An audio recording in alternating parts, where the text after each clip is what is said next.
Hey, what's happening, guys? It's your boy JJM. UFC Vegas Fight Night, Emmett versus Murphy. These are the official predictions and the betting breakdowns. Before I start, if my voice sounds like it's almost gone, just know that it is. I was busy screaming for some crazy ass finishes last night on UFC Fight Night, which wrapped up with me ending 9-3, so pretty decent on the card last night. Of course, like I always say, my show is for strict entertainment purposes and should not be viewed as financial or betting advice. So quick disclaimer there. If you are going to bet, please do your own research and bet responsibly. I would also like to give a quick shout out to all of my channel subscribers. Guys, if you have not subscribed, what are you waiting for? Hit that subscribe button, hit that notification bell, like and comment down below. Now, these two not so beautiful ladies on the screen, you must be thinking, what the fuck am I looking at? But they are actually in the first fight of the night, and we'll start off with them.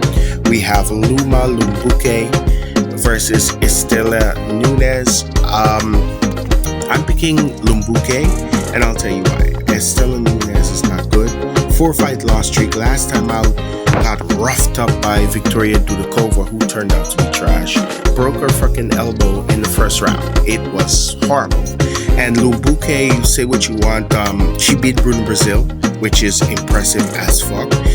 Subbed Elise Reed and beat Denise Gomes, who, if you know, you know. Denise Gomes is a fucking piranha. Some of the odds are not here, so I'll just get it from Fight Odds on my phone. But I'm picking Lumbuke. I think she gets it done by either submission or decision. Most likely decision. But looking at odds for the fight, she's the minus 325 betting favorite on Superbet, with Estela Nunes being a plus 250 underdog. Give me Loma Lumbuke, and I'm gonna take her by decision. I'm gonna call it decision because, the ladies' fights has been crazy for the past couple of weeks, but still, I'm not gonna get overconfident with it. So moving on. Next fight on the card, it's another ladies' fight. Yay!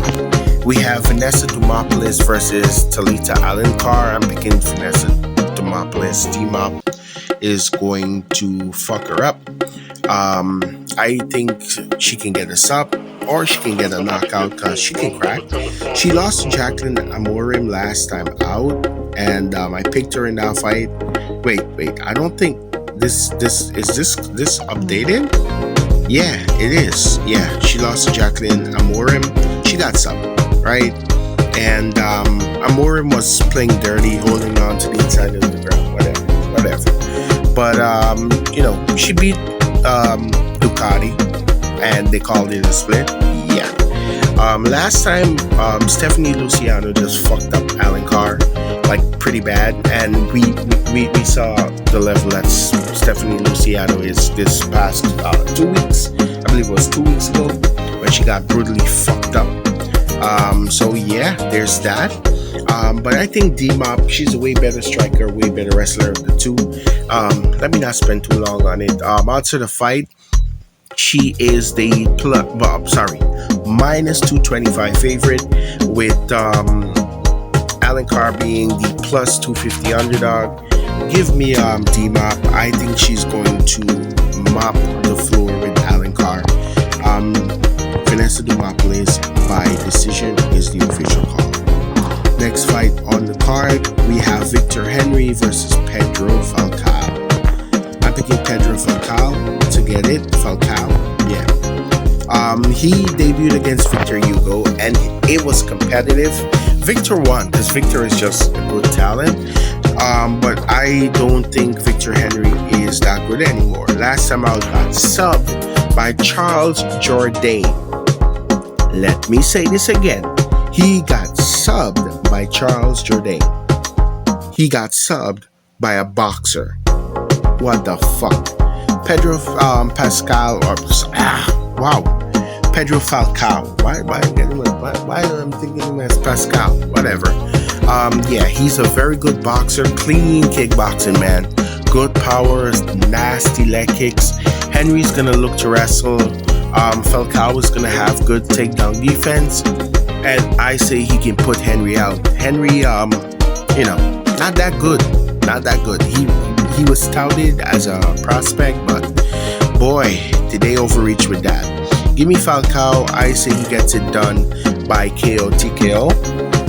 Odds for the fight, he's the underdog at plus 150, with Victor Henry being a minus 225 favorite. Wow. Sportsbook be wildin'. Give me Falcao. I say he gets it done by KO TKO. Let's run it up. Next fight on the card, we have Reese McKee versus Daniel Frunza. I hope I said his name right, because I don't give a fuck. I'm picking Daniel Frunza to get it done. Reese McKee doesn't have a chin. He's a long, lanky fighter for the division, man. Good boxing, but he doesn't have great power. Daniel Frunza has good power. Nasty knockout on the Contender Series, beating a guy who was 17-1, so that's a good win. Knockout over Harris I'm not even gonna pronounce that shit. And before that, knockout of Jalen Fuller. So a 3-fight knockout streak. Let me see. Actually, it's a 5-fight knockout streak. So I think with the lack of chin from Reese McKee, he's gonna get put out. Give me Daniel Frunza, and I say he gets it done by KO TKO. Odds for the fight, he's the slight favorite at minus 115. Reese McKee plus 125 underdog. Give me Daniel Frunza to knock out Reese McKee and start off his UFC run with a shebang. Okay? Yeah. Next fight on the card, it's another ladies fight that we're all excited for. Woohoo! Why not just give us 3 of them on the card? Because we always want another one. We have Dione Barboza versus Diana Belbita. I'm picking Barboza. She's the better wrestler of the 2 better submission A's. In terms of striking, Belbita's mid as fuck. Both of them are mid. Why are we even talking about this fight?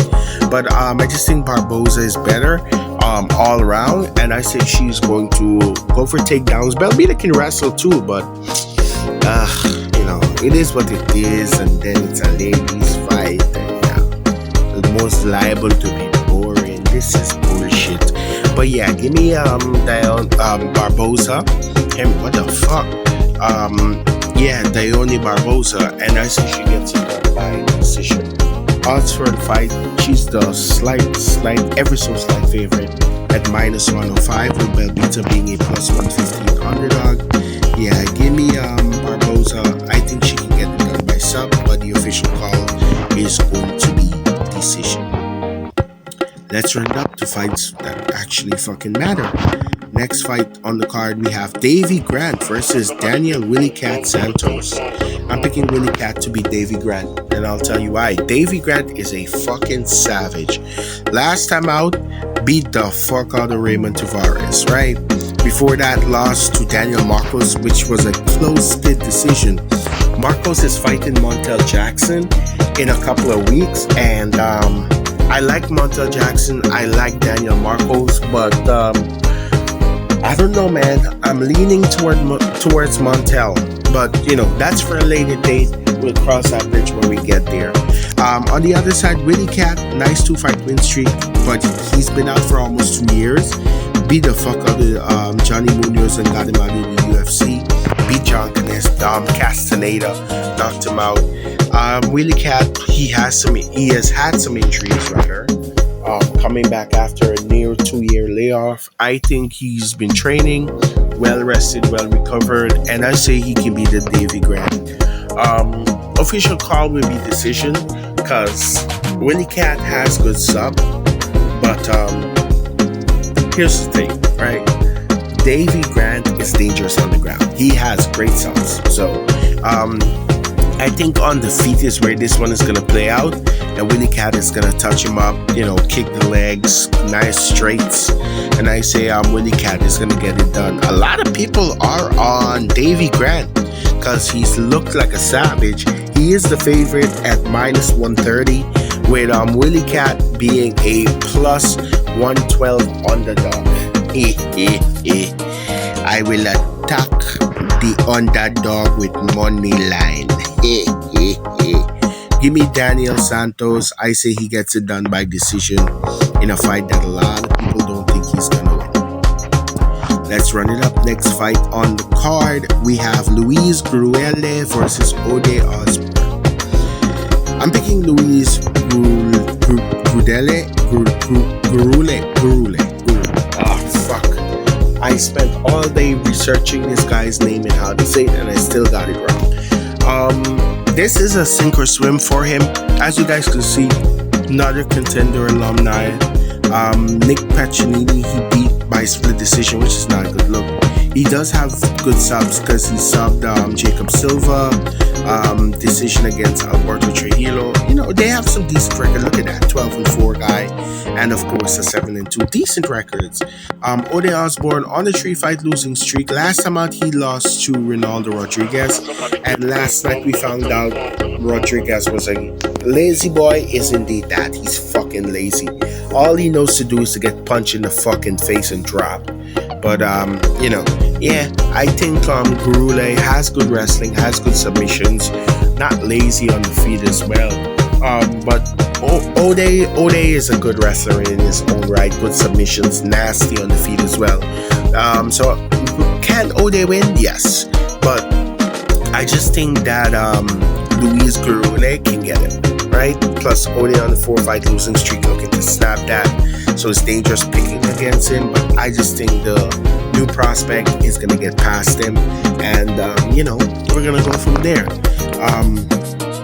Not sure if I gave the odds. Wow, I actually forgot.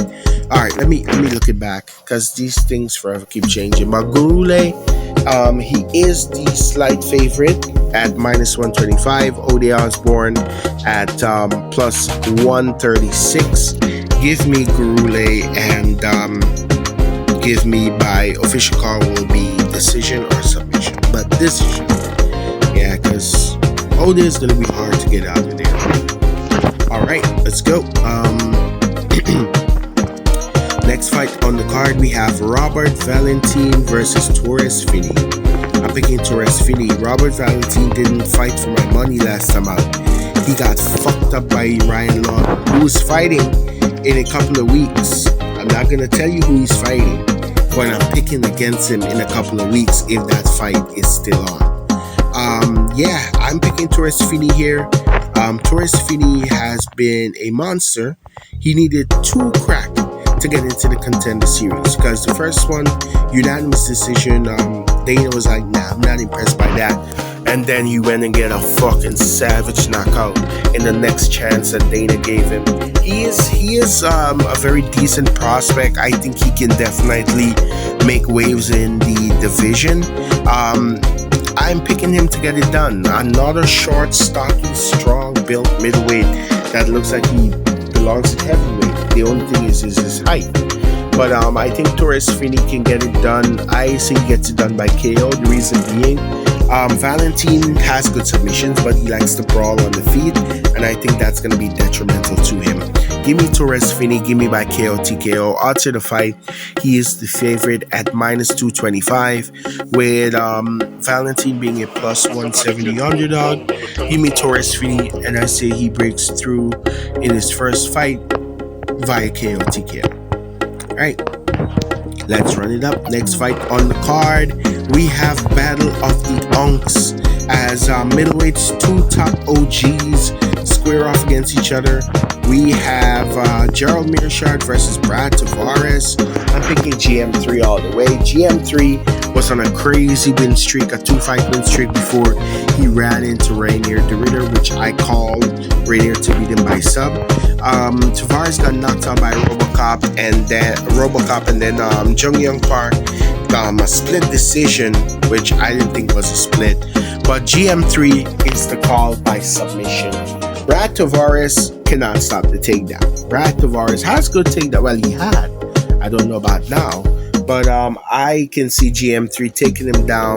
Good striking affairs. Brad Tavares is tough, but if the fight hits the ground, and when it does, he's a duck in fucking lava, right?